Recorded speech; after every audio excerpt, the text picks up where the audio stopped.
Imagine it is like 2 o'clock in the morning on a Sunday. Oh, the classic nightmare time. Right. Your team has just finished this massive, highly coordinated deployment of a critical microservice architecture. It's going right into your production SAP environment. Everyone is just completely exhausted. Exactly. Yeah. You run the final integration test, and the entire system throws a 500 internal server error. Ouch. Yeah. Panic sets in. So for 3 hours, you've got 5 senior engineers digging through logs, tracing network routes, just sweating over these dashboards. And let me guess, it's something incredibly small. You know it. Right as the sun comes up, someone finds it. A single missing security role mapping on like one specific sub-account. Wow. And why was it missing? Because 3 weeks ago, during the initial setup, the operator was manually clicking through the graphical interface, got distracted by a Slack message, and just forgot to check one tiny, deeply buried box. Yeah, that is the absolute classic horror story of modern infrastructure right there. It really... I mean, that missing checkbox, Yeah. that is the physical manifestation of configuration drift. Right. When you rely on a human being manually clicking through a graphical user interface, what we sometimes lovingly call ClickOps. ClickOps, yeah, I love that term. Right. You are essentially guaranteeing that your development, your testing, and your production environments will eventually become mismatched. It's inevitable. It is. Yeah. And in a sprawling enterprise-scale landscape like SAP Business Technology Platform or SAP BTP, that artisanal point-and-click approach, I mean, it isn't just inefficient, it is actively dangerous. And that artisanal approach is exactly what we are dismantling today on this deep dive. Absolutely. If you are listening to this, you likely already understand that SAP BTP is, the foundational platform for integration, data to value, extensibility across the whole SAP ecosystem. Right. You know the basics. Yeah. But knowing what the platform does is very different from knowing how to operate it at a global automated scale. So we are bypassing the high-level marketing overviews today. Our mission for this deep dive is to guide you through the actual operational evolution. The real hands-on journey. Right. We're going to track the journey of an infrastructure operator moving from that dangerous manual clicking all the way down into the terminal with command line tools. Getting into the weeds. Yep. Then scaling out with declarative infrastructure as code, and finally arriving at fully automated GenAI-assisted operations. It's a critical paradigm shift, really. And we're going to get highly technical today. Good. Bring it on. We aren't just discussing the abstract philosophies of DevOps, right? We're going to unpack the specific architectures of these tools, the exact syntax of the commands you need, and the underlying mechanics of how SAP BTP actually provisions resources under the hood. So you, the listener, should walk away from this with a completely new mental model of how to control your environments, along with very specific techniques you can implement the next time you sit down at your terminal. Well, let's get right into it. Let's start right at the surface layer. Before we start, ripping away the graphical interface entirely and writing custom automation code, we do need to talk about the built-in accelerators that SAP provides directly within the BTP cockpit. Right, the boosters. Yeah, boosters. Now, if I am a cynical, command line loving engineer, which many of us are, right, my first instinct is to dismiss anything with a graphical wizard interface as, like, a toy. It feels like training wheels. I hear that all the time.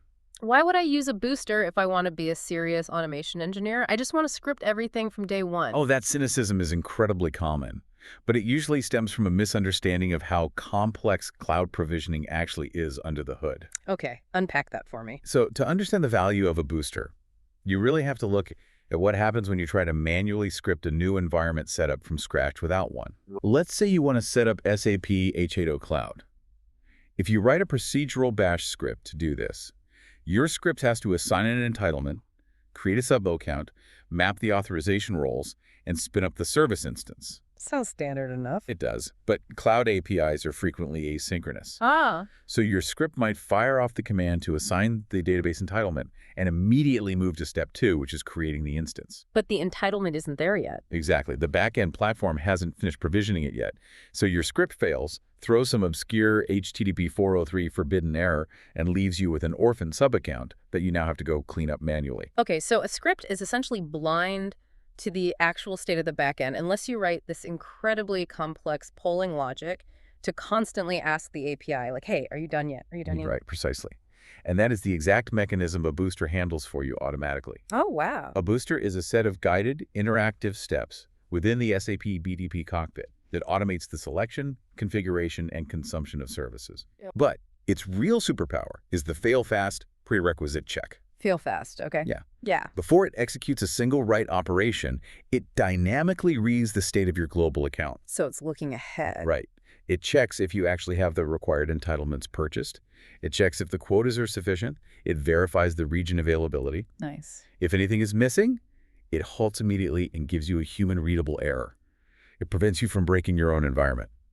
So it's less like training wheels and more like a highly experienced sous chef doing all the critical prep work and safety checks before the head chef, you actually starts cooking. That is a much better way to look at it. It guarantees a clean, standardized baseline state. And what kinds of boosters are we talking about here? Well, SAP provides these across 5 major operational categories. Okay. First, you have application development and automation, which includes things like setting up an account for SAP Automation Pilot or SAP Build Code. Makes sense.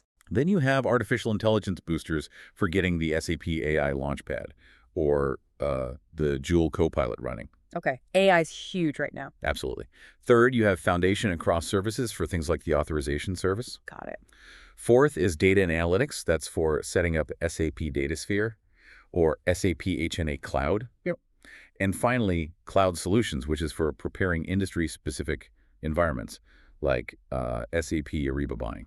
So what does the actual execution flow look like? If I sit down and click Start on that SAP Automation Pilot Booster, what is the platform actually doing behind the scenes? It follows a very strict sequential state machine. Okay. Phase 1, as we discussed, is that prerequisite check. The fail fast. Exactly. If that passes, phase 2 is the scenario selection. The booster will interrogate the platform and essentially ask you, do you want to inject these services into an existing sub-account, or should I provision a completely fresh one? No, okay.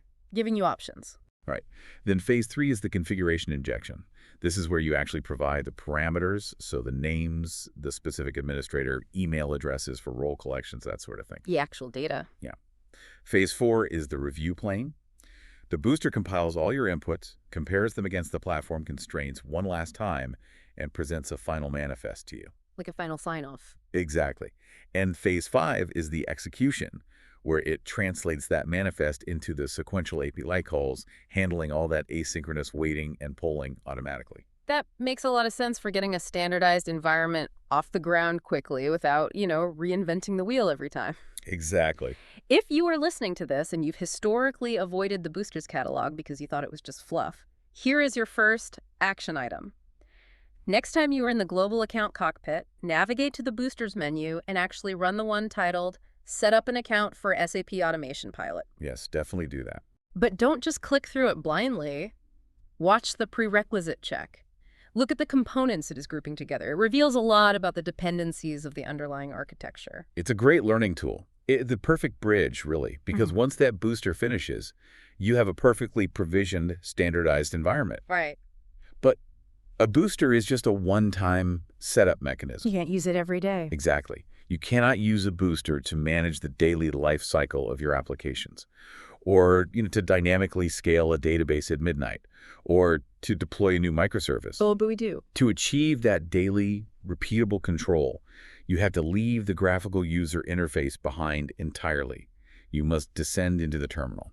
And this is where things get really interesting and honestly a bit confusing for newcomers to the SAP ecosystem. It can be daunting, yeah. Because when we talk about gaining terminal control, we aren't just talking about one single command line interface. We are talking about an ecosystem of CLIs. Right. Specifically the BTP CLI and the CF CLI. So why the split? Why do we need two completely different tools to manage what looks like one platform on the billing invoice? You are hitting on the fundamental architectural divide of SAP BTP right there. Okay, break it down for me.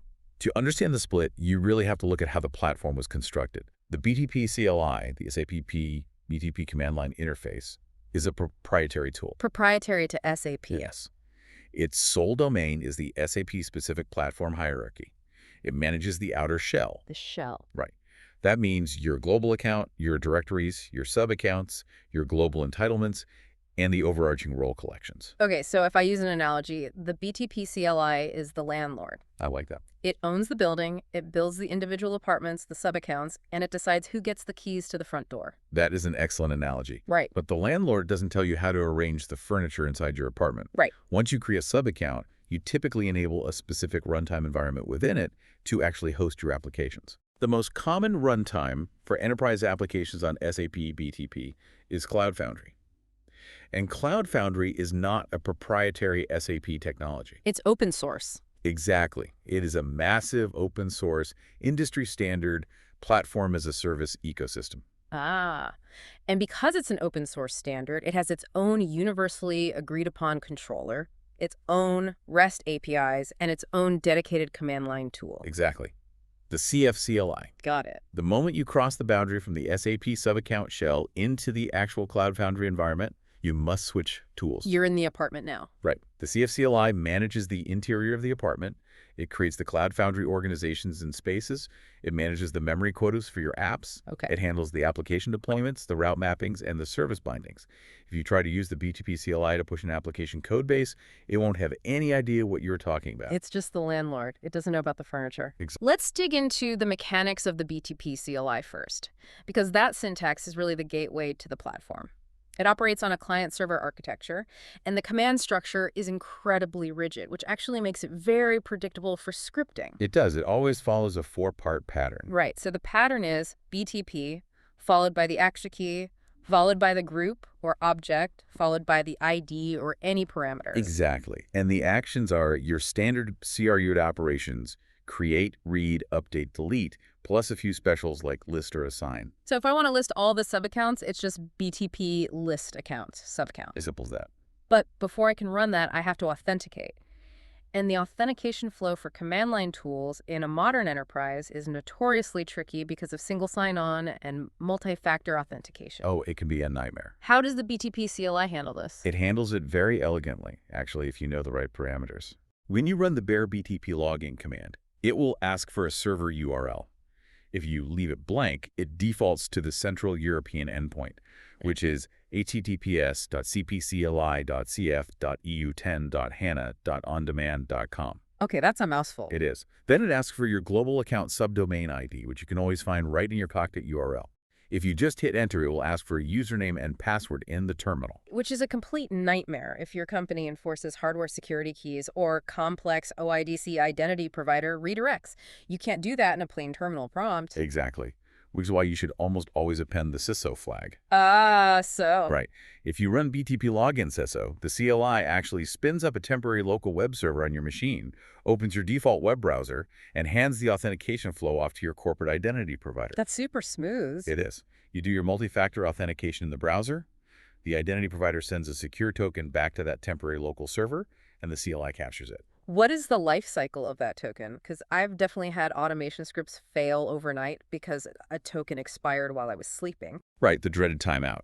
The BTP CLI token is valid for exactly 24 hours. Okay. But there is a rolling window mechanism. Oh, that's nice. Yeah.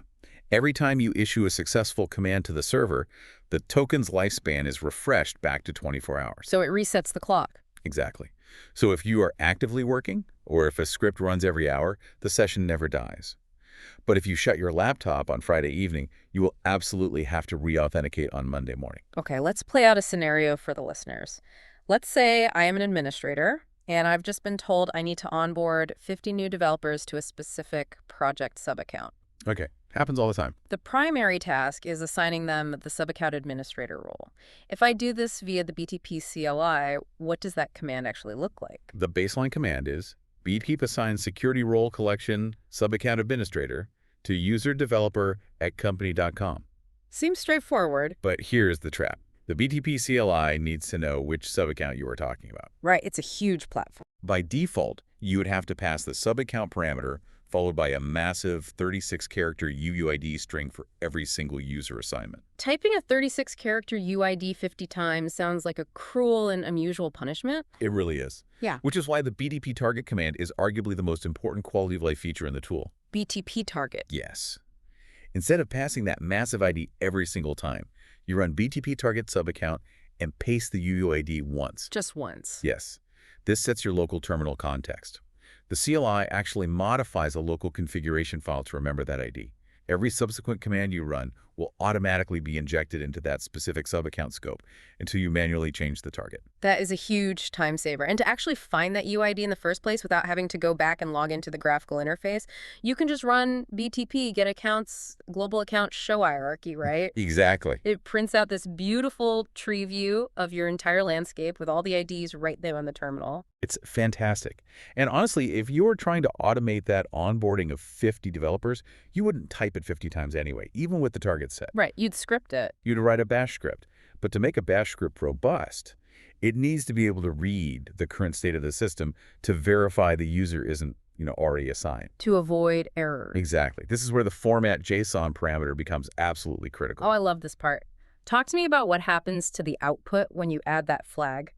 So by default, the BTP CLI returns data formatted as human-readable ASCII tables. Like drawn with little text lines? Exactly. It looks great to the human eye, but if you try to use grep or awk to parse an ASCII table in a shell script, it is incredibly brittle. Yeah, one column width changes and the whole script breaks. Exactly. But when you append format JSON to any read or list command, the CLI completely changes the output structure. It returns a pure, strictly typed JSON payload. Which means you can pipe that output directly into a tool like JQ. Yes. JKey is a lightweight command line JSON processor. You can write a tiny script that says, BTP list users, format, JSON, piped to JKey, search the array for this specific developer's email. And if they aren't there, if the result is null, then execute the BTP assign command. That is the true beginning of intelligent automation. And as a quick tip for anyone setting this up for the first time, run BTP enable autocomplete. Oh yes, must do. It works in Bash, Zesh, PowerShell. Because the BTP commands are so strictly structured, the autocomplete can instantly predict the group and object you want, saving you massive amounts of typing. Definitely set that up. So that covers the landlord. But what about the interior of the apartment? Right, Cloud Foundry. Well, once we drop into the Cloud Foundry environment, we switch to the CF CLI. The syntax shifts here slightly. It's CF global option command arguments. Right. And the login process is a bit different too, right? You don't just point it at a single European server URL like the BTP CLI. Correct. Cloud Foundry environments are highly region-specific. You must set the API endpoint for your exact region before logging in. Okay, give me an example. So if your sub-account is hosted in AWS in Tokyo, you might need to run cfapi.cf.apo.apo11.ana.indemand.com. Got it. Only then do you run CF login so. And just like the BTP target command, the CF CLI has an absolute requirement for setting context. If you don't do this correctly, you can cause an absolute disaster. Oh yeah, it is the CF target command. Right. A Cloud Foundry subaccount is divided into organizations, and organizations are subdivided into spaces, typically something like a dev space, a test space, and a prod space. Standard environments. Right. When you log in, you might land in the default organization for no specific space. If you blindly run CF push to deploy a new version of an app without checking your target, you might accidentally overwrite the production instance instead of the development instance. Wow. So the bulldozer drives into the wrong plot of land? Precisely. You must habitually run CF target org name, Dan's S space name, to lock your terminal into the correct operational blast radius. Blast radius, that's a good way to phrase it. It keeps you safe. So one of the things that makes the CF CLI so powerful within SAP BTP is its extensibility. Out of the box, it handles basic app deployments. But the sources we're diving into highlight 3 highly specific plugins that SAP operators absolutely must install to manage enterprise workloads. Yes, these are crucial. The first one is basically non-negotiable. The multi-target application plugin or the MTA plugin. Yeah, if you are building on SAP BTP, you are almost certainly using the MTA architecture. An enterprise application isn't just one block of code. Right, it's complicated. It is a Java backend, a Node.js middleware, a SAP UI5 frontend, the HANA database module, and an authorization configuration. All separate pieces. Right. An MTA packages all of these disparate modules and their complex interdependencies into a single archive file, usually an MTR. Okay. The standard CF CLI has no idea how to unpack or orchestrate a multi-module deployment like that. It just sees a big file. Exactly. The MTA plugin, specifically the CF deploy command it introduces, understands that dependency graph It knows it must spin up the database module before it tries to bind the Java backend to it. It orchestrates the deployment sequence automatically. That is brilliant. Okay, what about the second one? The Service Fabric plugin. So Service Fabric is the underlying broker that manages the lifecycle of backing service areas on BTP, like your databases or message queues. Okay. The Service Fabric plugin gives you terminal commands to trigger explicit backup and restore operations. Oh, that's handy. Very. If you are about to run a dangerous data migration script, you don't want to log into the UI to take a snapshot. Right, you want it in the script. Exactly. You want your deployment script to run cf update service, instance name -e, action, backup, wait for the confirmation, and then proceed with the migration. Total automation. And the third essential plugin is the Custom Domain Self-Service plugin. Right. By default, applications deployed on Cloud Foundry get an ugly, generic SAP domain URL. Nobody wants that for production. Exactly. To serve traffic securely on your own corporate domain, you have to manage TLS server certificates and client trust chains. A headache. It is. But the Custom Domain plugin allows you to automate the generation of certificate signing requests, the uploading of signed certificates, and the binding of those certificates to your specific application routes, all via the command line. Okay, so if you are listening and you're building your local environment right now, your next hands-on session should involve downloading both of these CLIs, get them authenticated with the SSO flags, run the hierarchy commands to understand your UIDs, set your targets, and definitely practice dumping that output into JSON format. Master those tools. Because mastering the syntax of these two tools gives you complete procedural control over the core platform. It does. However, There's always a however. there is. We have to acknowledge a massive shift in how modern software is actually deployed. The Cloud Foundry runtime is fantastic for standard applications. But if your development teams are building highly scalable, containerized microservices architectures, they aren't using Cloud Foundry. What are they using? They're using Kubernetes. Yeah. And in the SAP BTP ecosystem, the fully managed Kubernetes offering is called the Kyma runtime. Kyma, which introduces the third and arguably the most complex command line tool in our ecosystem. Yeah. Kubectl. Yes? We have navigated the proprietary SAP shell with the BTP CLI. We have navigated the open source Pados layer with the CF CLI. Now we are dropping directly into a container orchestration engine.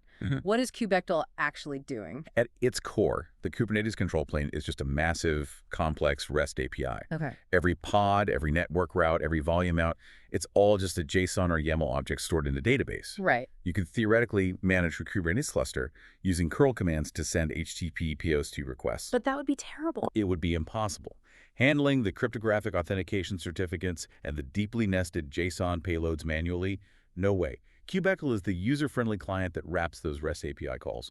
You give it a human-readable command, and it translates it into the complex HTTP payload the cluster expects. But Kubectl is a universal tool, right? Like it can connect to AWS Elastic Kubernetes Service, Google Kubernetes Engine, or, our Raspberry Pi cluster sitting in your basement. Exactly. How does it know how to securely talk to your specific Kyma cluster on SAP BTP? It relies on a single, vital file called the kubeconfig.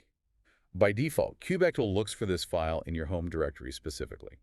Kubeconfig on Unix systems or pursue user profile presented the kubeconfig on Windows. And what's in that file? It contained 3 critical pieces of information: the cluster API server URLs, the user credentials, and the context, which binds a specific user to a specific cluster. But wait, Kyma on SAP BTP uses enterprise identity providers for authentication, right? It's not just a static password sitting in a file. Correct. And standard Kubectl doesn't natively understand complex OIDC browser-based login flows. So it gets stuck. It does. Yeah. This is why, when operating Kyma, you must install an authentication plugin specifically called kubelogin. Kubelogin, okay. When you attempt to connect, Kubectl reads the kubeconfig, realizes it requires an OIDC token, and hands the execution over to kubelogin. Ah. Kubelogin then opens your browser, completes the SSO handshake with your corporate directory, retrieves the token, and passes it back to Kubectl to authorize the REST call.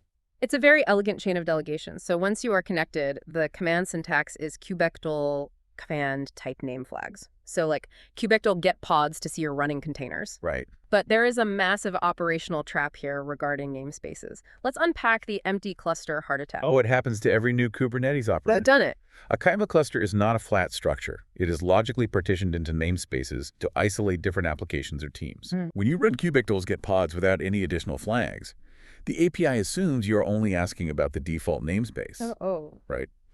If your applications are deployed in a namespace called, say, finance backend, the terminal will simply return no resources found. And your heart drops. Because you think the production environment has been completely deleted.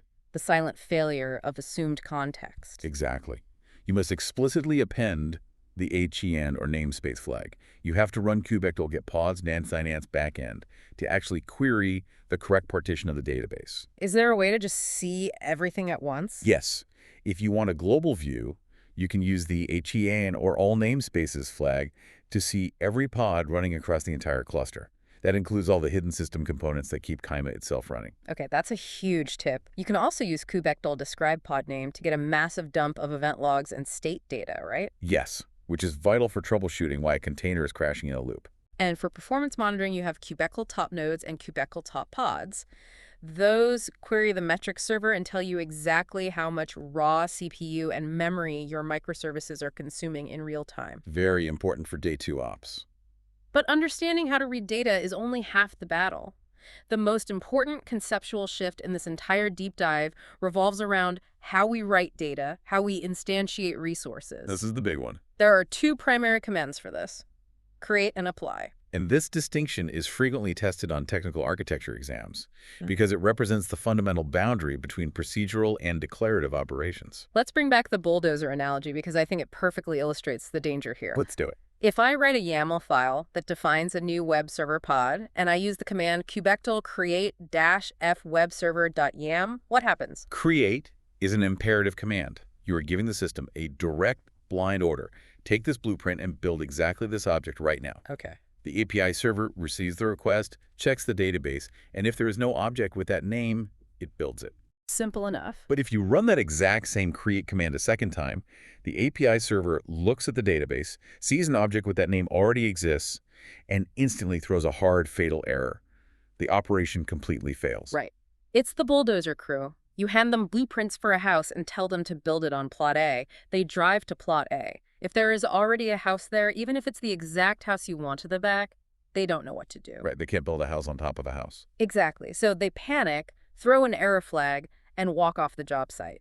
This means if I have a bash script with 50 create commands and it fails on step 25, I can't just rerun the script. Steps 1 through 24 will now throw errors because those resources already exist. Which makes your automation incredibly brittle. Right. This brings us to the alternative. Kubectl apply-f webserver.yaml. Apply is a declarative command. You are no longer giving a blind order. What are you doing instead? You are declaring an intended end state. You are saying, I want the world to look exactly like this YAML file. How does the Kubernetes API process that differently under the hood? When you run apply, the API server performs a complex calculation. It looks at the YAML file you provided. Then, it queries the live real-time state of the cluster. It compares them. It compares the two. It calculates the delta, the exact difference between what you want and what currently exists. Okay. If the object doesn't exist, it creates it. If the object exists but has different settings, say, you change the memory limit in your file from 1 GB to 2 GB, it acts like a surgeon. It patches only that specific configuration field without destroying the rest of the object. Wow. And crucially, if the live object already perfectly matches your YAML file, the API server simply does nothing and returns a success message. So it's the highly skilled renovation crew. Exactly. They show up to plot A with the blueprint. They look at the existing house. The blueprint says the house should have a red door. The house has a blue door. They don't demolish the house. They just paint the door red and leave. Beautiful. And if the door is already red, they just nod and go home. No errors, no bulldozers. This is the exact mechanism that enables idempotency. Idempotency, let's define that. Idempotency is a mathematical property, meaning that an operation can be applied multiple times without changing the result beyond the initial application. Okay. No matter how many times you run kubectl apply, the end state of the cluster is guaranteed to match your file safely and predictably. You can run it every 5 minutes on a cron job, and it will only ever act if something is drifted out of alignment. This shift from imperative to, do this step to declarative, make it look like this, is the absolute foundation of modern cloud architecture. It's everything. If you are experimenting with Kyma, here's your action item. Track down your kubeconfig, get the kubeLogin plugin working, and practice writing a simple YAML pod definition. Try deploying it with create, try running it again to see the error, and then switch to apply and watch how gracefully it handles the desired state. It is a beautiful mechanism, but there is a glaring limitation in our narrative right now. Uh-oh. Yeah. Kubectl apply solves the idempotency problem, but only for the resources inside the Kyma Kubernetes cluster. Right. It handles the microservices. But what about the rest of the platform? What about the global accounts, the sub-accounts, the role collections, the Cloud Foundry spaces, the HANA database instances? Exactly. The BTP CLI and CFCLI don't have a magical apply command. They are inherently imperative. If you run BTP create sub-account twice, it's going to try to create 2 sub-accounts. You will. So if the whole neighborhood burns down, we can't rebuild the entire SAP BTP infrastructure safely using a massive blind bash script. We can't. A procedural bash script has no memory. It doesn't know what it built yesterday. So what's the solution? To manage the entire platform architecture at scale, safely and idempotently, we have to elevate our tooling. We must transition to infrastructure as code, or IAC. And the undisputed industry standard for this is HashiCorp Terraform. Terraform, the great unifier. Let's talk about the philosophical shift here. Infrastructure as code replaces manual operations with machine-readable definition files. Yep. The sources highlight 5 massive benefits to this approach that simply obliterate manual CLI scripting. Let's go through them. They are the pillars of DevOps. Mm-hmm. First is automation. You eliminate the human bottleneck entirely. You can provision a globally distributed multi-region landscape entirely through an automated CI/CD pipeline. Love that. Second is consistency. Because the infrastructure is defined in text, you can stamp out identical environments. Your QA environment is a guaranteed mathematical clone of your production environment. So it completely eliminates the phrase, well, it works on my machine. Exactly. It kills that phrase forever. Third is scalability. If you need to deploy an SAP landscape to a new AWS region in Sydney, you don't spend 3 weeks clicking through menus. You change a region variable in your code and execute. That's it. Fourth is versioning and collaboration. This is huge for teams. It really is. Your infrastructure is now just text files. That means it lives in Git. You get commit histories, branch protections, pull requests. If an engineer wants to add a new database, they submit a pull request, and the entire team reviews the architecture change in code before it ever touches a real server. And if something breaks, you can just revert the infrastructure itself. It's magic. And fifth is documentation. In traditional IT, the architecture diagram is usually like an outdated Visio file that nobody has updated in 2 years. Or a whiteboard drawing. Right. With Terraform, the code itself is the living, breathing, absolutely accurate documentation of your environment. It cannot be outdated because it is the actual mechanism that builds the environment. Exactly. Now, Terraform uses its own proprietary language for this called HCL, HashiCorp Configuration Language. HCL, okay. It is a declarative language, much like the YAML we used in Kubernetes, but significantly more robust. It supports variables, loops, dynamic lookups. You write these resource blocks defining what you want. But how does Terraform actually talk to SAP BTP? HashiCorp isn't an SAP company. It isn't. Terraform relies on a plugin architecture using what are called providers. Providers. A provider is basically a translation layer. It understands the HCL code you wrote, and it knows how to translate that into the specific API calls required by the target platform. Okay. And for SAP BTP, we actually have to utilize 2 distinct providers, which perfectly mirrors that CLI split we discussed earlier. The landlord and the apartment. Let's break that down. First, the SAP BTP Terraform provider. This provider manages the proprietary shell. It handles the global accounts, sub-accounts, entitlements, directories, and role collections. Right. What is really fascinating from an engineering perspective is that this provider is entirely open source under the Apache 2.0 license. Oh, that's cool. And under the hood, it doesn't invent new APIs. It actually leverages the exact same underlying API endpoints that the BTP CLI uses. It is essentially a declarative wrapper around those imperative BTP APIs. It makes total sense. And the second provider? The Cloud Foundry Terraform provider. Maintained by SAP and donated to the Cloud Foundry Foundation, this plugin handles the interior of the environment. The spaces and routes. Exactly. It provisions the orgs, the spaces, the application routes, and the service bindings. It uses a library called Go and Client to interact directly with the Cloud Foundry v3 APIs, ensuring the resources are built correctly within the BTP context. Okay, here is the big question. If I am a senior engineer and I know that the SAP BTP Terraform provider is just calling the exact same APIs as the BTP CLI, Yeah. why do I need Terraform? Why introduce a third-party tool, force my team to learn HCL syntax, and add this massive layer of complexity? Why not just write a really, really smart Python script to call the BTP APIs directly? Because of one single revolutionary file, the terraform.tf state file. The state file. This is the core mechanism that separates true infrastructure as code from just a really smart Python script. We discussed how kubectl apply achieves idempotency by querying the Kubernetes cluster to find the delta, right? Right, it asks the cluster what's there. Terraform can't easily do that because cloud APIs are slow, they're complex, and they sometimes don't provide clean diff endpoints. So Terraform maintains its own memory. It builds a map. It builds a highly detailed cryptographic map. When you write HCL code, you might define a resource like btp subaccount.myproject. Okay, that's a human-readable name. Right. But when Terraform creates that subaccount in the real world, the SAP platform assigns it a massive random UUID. Sure. Terraform takes that UUID and writes it into the terraform.tf state JSON file, explicitly linking your human-readable code block to the real-world cloud asset. The state file is the ultimate source of truth. So walk me through the execution flow. When I run Terraform plan, what exactly is the graph traversal doing? The plan phase is your safety valve. When you run Terraform plan, the engine does a three-way comparison. Okay, what are the 3 points? First, it reads your HCL code to see what you want. Second, it reads the TF state file to see what it thinks exists. And third? And third, it actually reaches out to the live SAP BTP APIs to verify what actually exists out there in the real world. It calculates the delta across all 3 points. Okay, let's say a junior admin logged into the BTP cockpit UI manually yesterday and deleted a critical role collection because they thought it was unused. They violated the IAC process. What happens? This is a classic configuration drift scenario. Your HCL code says the role collection should exist. The state file says it built it last week.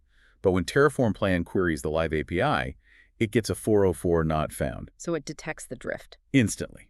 It doesn't crash. It doesn't throw an imperative error. The plan output will clearly state, the live environment has diverged. I need to recreate this specific role collection to bring the world back into alignment with your code. And then you just run Terraform apply, and it surgically rebuilds only the missing piece. Exactly. A custom Python script would have no idea the resource was missing unless you coded an explicit check for every single object in your infrastructure, which is totally impossible to maintain. Precisely. The state file is the memory that enables safe, declarative management of complex API webs.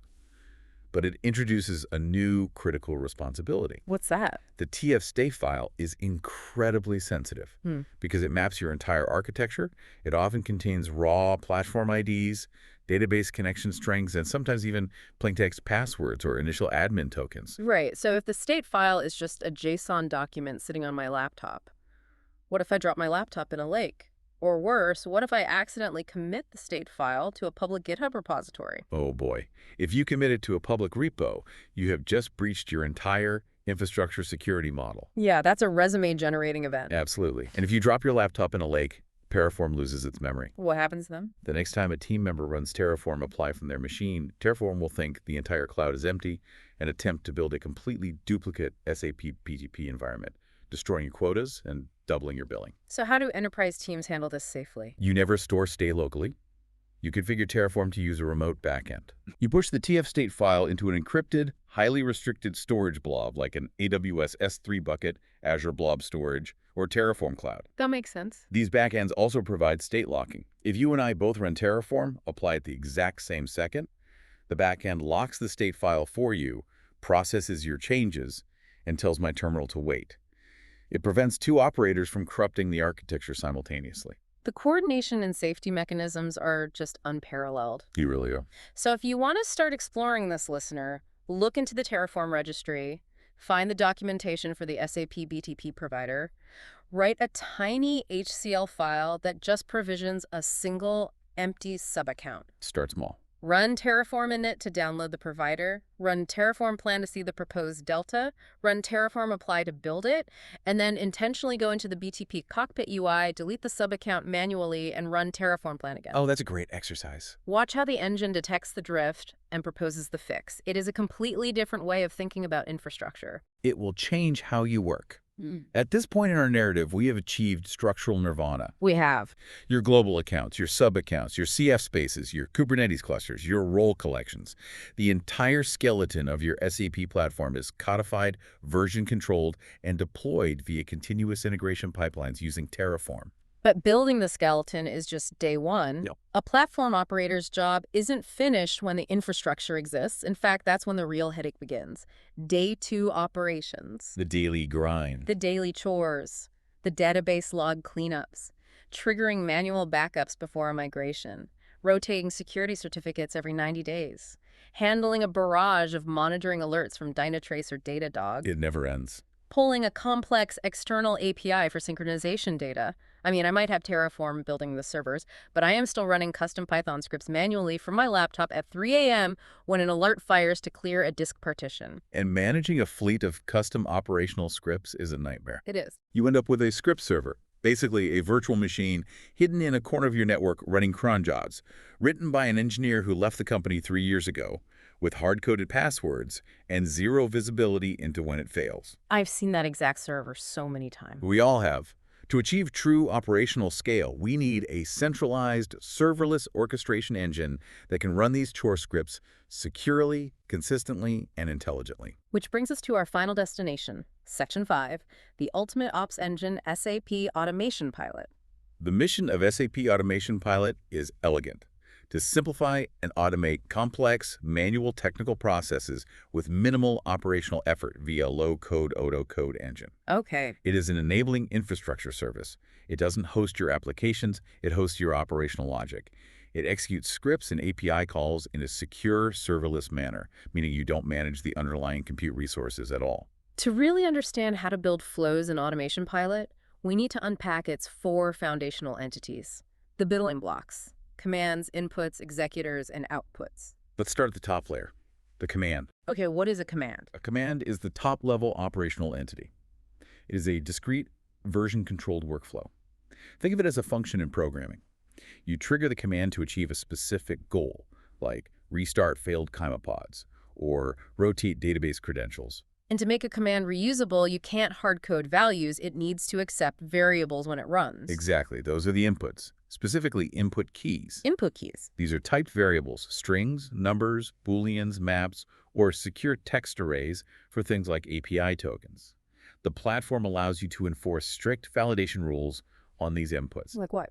You can make an input mandatory, you can set default fallback values, and you can restrict the input to a specific set of allowed strings.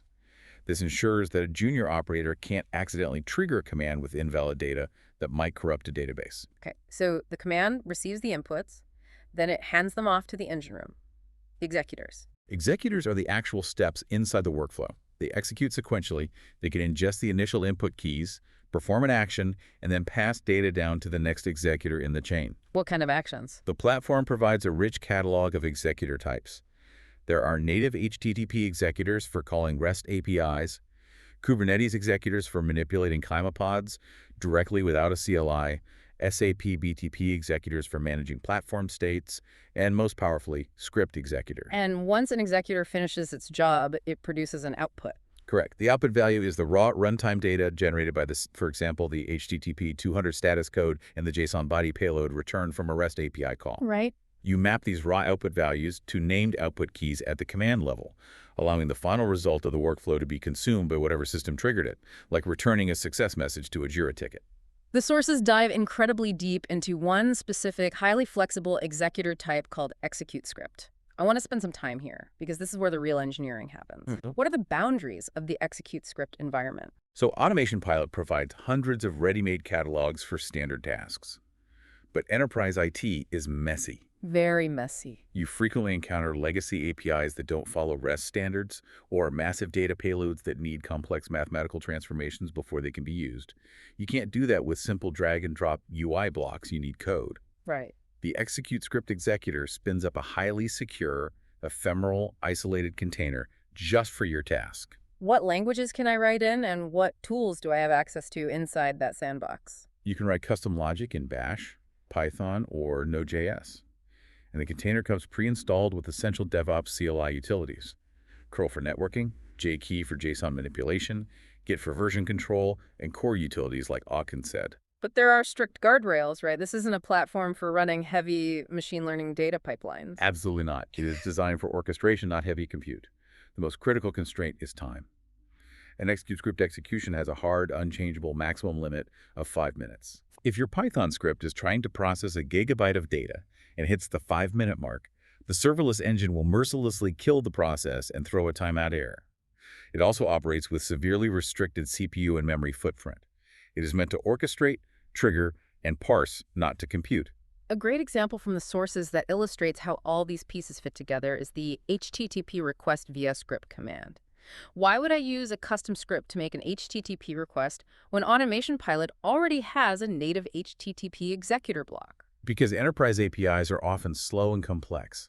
Sometimes an API endpoint might take 3 minutes to return a massive, deeply nested JSON response. A simple HTTP executor block might time out or fail to parse the payload correctly.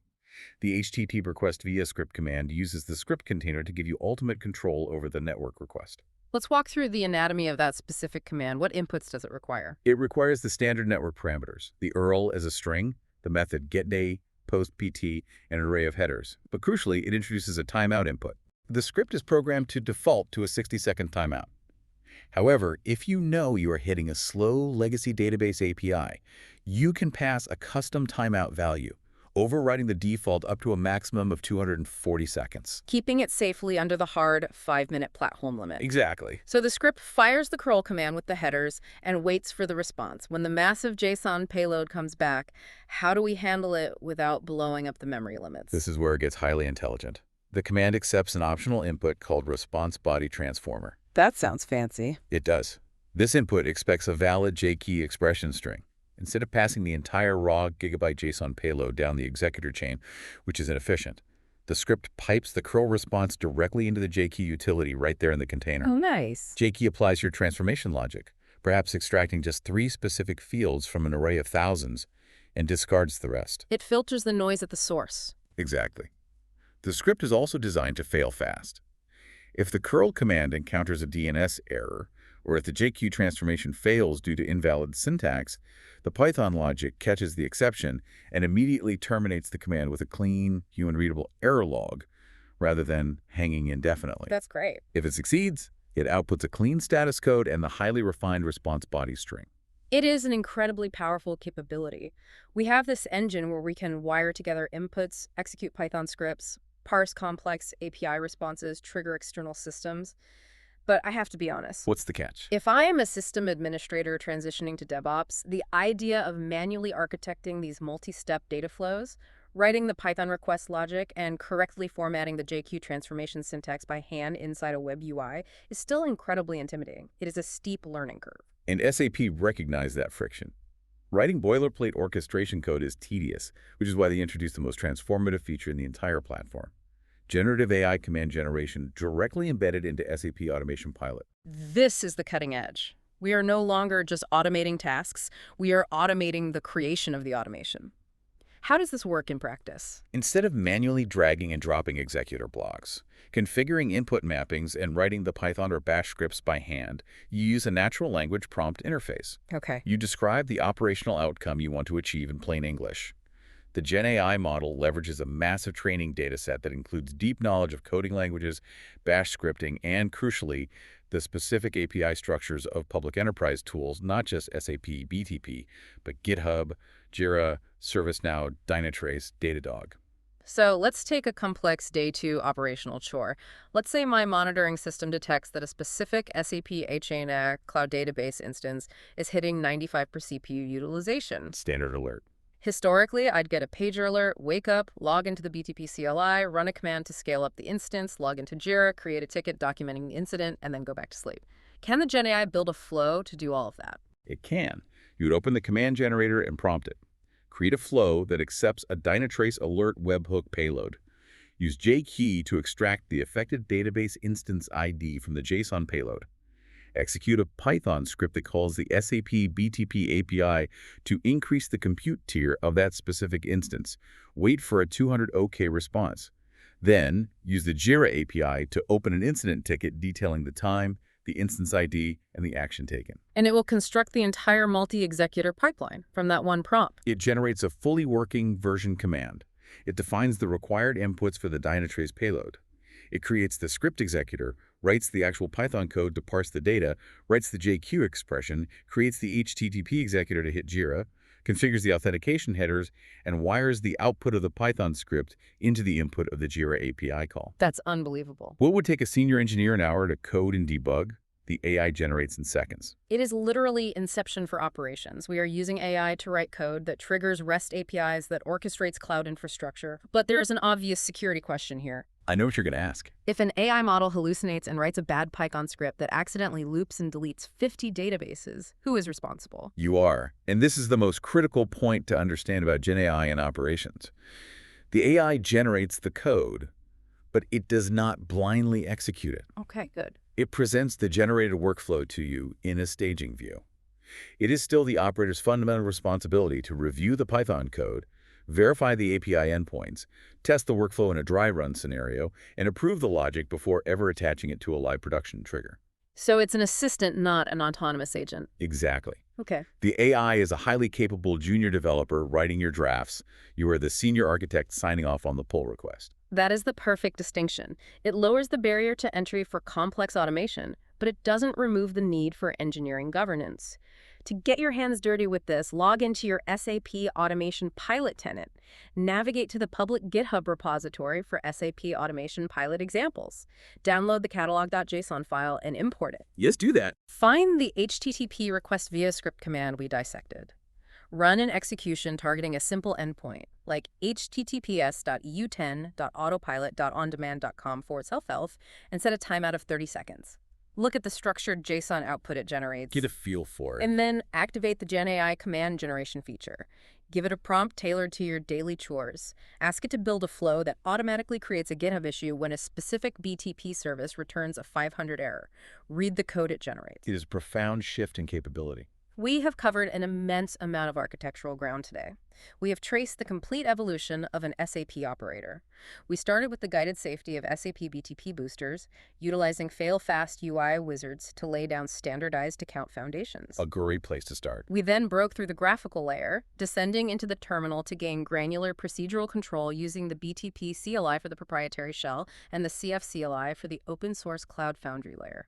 We then explored the container orchestration runtime, mastering the Kyma Kubernetes environment using kubectl, and fundamentally shifting our mindset from imperative bulldozer commands to declarative, idempotent apply operations. We took that declarative mindset and scaled it to the enterprise level, replacing brittle shell scripts with HashiCorp Terraform and the SAP Provider Suite, relying on the tf-state file to track, map, and manage our entire infrastructure as version-controlled code. The pinnacle of IAC. And finally, we conquered the chaos of Day 2 operations by leveraging the serverless orchestration of SAP Automation Pilot, utilizing generative AI to instantly architect complex API and scripting workflows.